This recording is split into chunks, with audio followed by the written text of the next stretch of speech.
The LSU coaching search rolls on, not nearing a conclusion per se, but rolls on nonetheless. I wanted to touch on this for a couple of minutes. There are two non-negotiables that I see here. What you have to do if you're trying to hire someone is before you just go out there and you start looking at resumes and you like this one, this one, and this one, you got to define the critical factors, the critical traits, the characteristics that you're looking for. Following this coaching search as close as we're going to be following it, let me tell you the two that I think are paramount, above and beyond, and I think this is exactly what's being expressed by Scott Woodward and his very, very, very close circle of like one maybe when it comes to what they're looking for. Number one, this is a non-negotiable. You have to have someone who is all about structure, all about organization, and it's proven.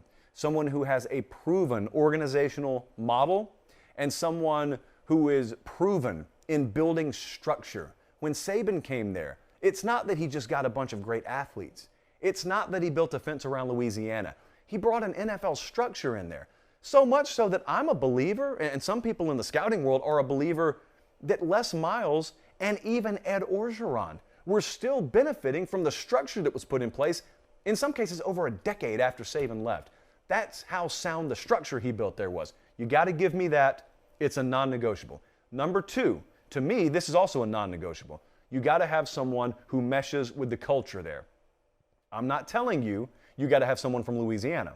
I'm telling you you have to have someone whose personality and whose characteristics as an individual and as a coach are also reflected in the characteristics that make up the culture of Louisiana. I'm saying Louisiana, not a region. Louisiana is a region. It is its own region. And so what makes up the people there, what makes up the identity of the program, what you have to win at LSU, I got to have that embodied in my head coach. If we can check those two boxes, and I have no reason to believe they can't, then the next two are going to take care of themselves.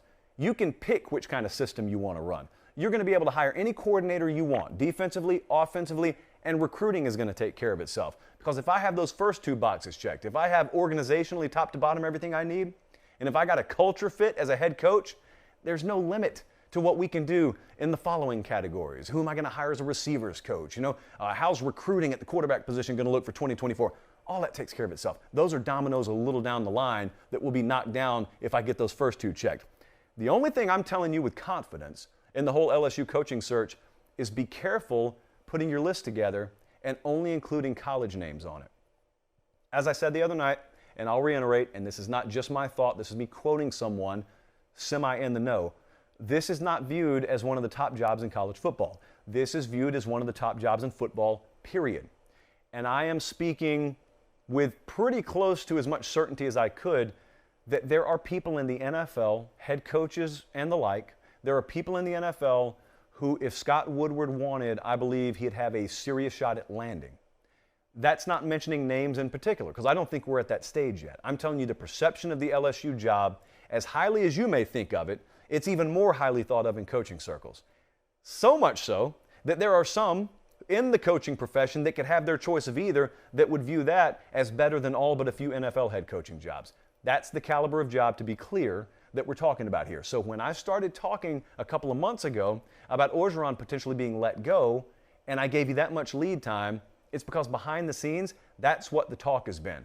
This is not a ripple effect, okay? This is dropping a boulder in the lake. Huge, like tsunami effect throughout college football and what this could mean in the coaching market. Now, my personal feel on this, and there are exceptions to this rule, to be perfectly clear, it is my personal feel. If I'm running LSU, if I'm an LSU fan, I do not want to give you the opportunity to prove yourself or cut your teeth or learn the hard lessons on my dime. I want someone who's already learned the lessons. I want someone whose teeth are already sharpened. I want someone who can take off and go 100 miles an hour from day one. There are exceptions to this rule. It has worked for Kirby at Georgia.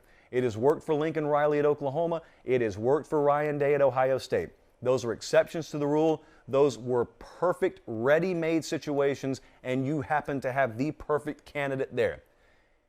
There are also 10 times as many case studies of failed experiments where a program wanted to have the next Kirby or the next Ryan Day or the next Lincoln Riley, and they fell flat on their face. Because the fact of the matter is, most guys who have never been a head coach aren't ready for that spotlight.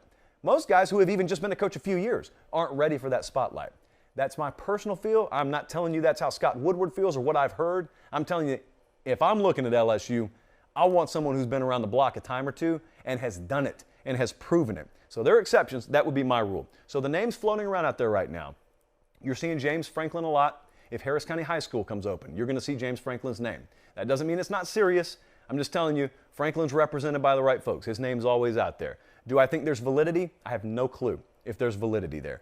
Billy Napier is a name that's going to be really hot. I got mixed feelings about Billy Napier. I think he's a wonderful guy, but I also think he's a wonderful football guy because there are a lot of nice guys who would fail miserably at LSU. I think Billy Napier is a good football guy. My point of concern with Napier would go back to what I just said my personal philosophy is. Is he proven enough? I don't want to take a risk on this hire. I want a sure thing. I'm LSU. I don't have to take risks. I can afford, literally, to go land a sure thing. That doesn't mean Napier wouldn't be a grand slam down the road. It just means it's a bigger risk. And that's all I'm telling you. I'm not anti-Billy Napier by any stretch. It would just be a risk. Mario Cristobal is a name that's being thrown around. Certainly, I think the culture fit would be there. You would certainly have great recruiting there. I'm a believer that he can build a rock-solid organizational structure. I think the folks watching Mario Cristobal right now, I think the biggest concern with them is they're looking at Oregon, and they've seen the recruiting, and they've seen the talent start to pile up. I think football product is not elevated to the level that some people want, if they're looking to hire a sure thing, that some people would like to see. Now, the response to that could be, we'll just get you a rock star offensive coordinator and be done with it. Maybe it's that easy. History says it's not that easy, but maybe it is that easy. Mel Tucker is the most fascinating name here. Notice I have not mentioned any NFL guys. Mike Tomlin's name is floating around right now. Like, I have no informed take on that other than I would clap. I would stand on the desk and clap for him. Oh, by the way, before I get to Mel Tucker, a lot of you are cold on Bill O'Brien. Bill O'Brien is a guy in the coaching world that is viewed infinitely in higher regard than in the fan bases around college football. Like, a lot of people are sort of turned off. Bill O'Brien's the OC at Alabama right now. Former Penn State head coach, former Houston Texans head coach. Things went sideways for him in Houston. There was a whole general manager thing, and Houston was a mess organizationally. Bill O'Brien was a 500 head coach in the NFL. That's hard. That's hard. It's about what Nick Saban was actually in the NFL. That's hard to do. But that's not why people think so highly of him. People think highly of Bill O'Brien for something that has a lot more to do with LSU. When he was at Penn State, remember the context. When O'Brien was at Penn State, it was right after the Sandusky stuff. And when O'Brien was at Penn State, they handed down the punishment. They gutted the program. Penn State should have hurled off a ravine to the bottom of a lake that they didn't get out of for like a decade. And O'Brien didn't let it happen. And they stayed at an altitude, cruising-wise, that they should not have been able to stay at. People were amazed by it. People are still amazed by it. Like, they didn't win the Big Ten. Like, they weren't in contention for anything. I don't think they were allowed to anyway.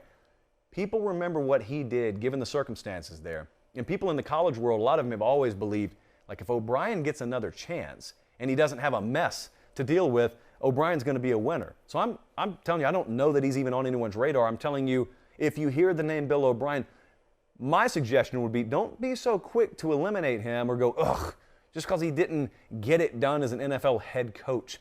A lot of guys winning a lot of games in college that would flame out entirely in the NFL.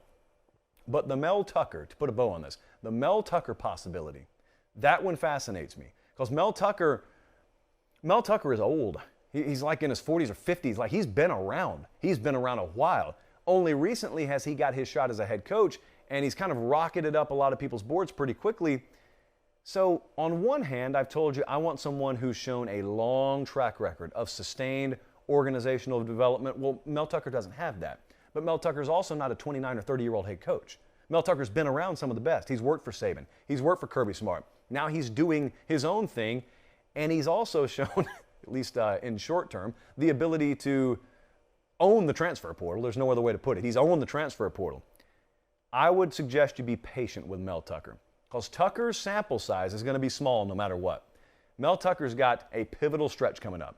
They're going to play Michigan. They got some big games coming up. And so most of the juice behind Mel Tucker's name, like it or not, is going to be predicated on what he's doing in 2021. I'm not a huge fan of that formula, but that's what it's going to be predicated on.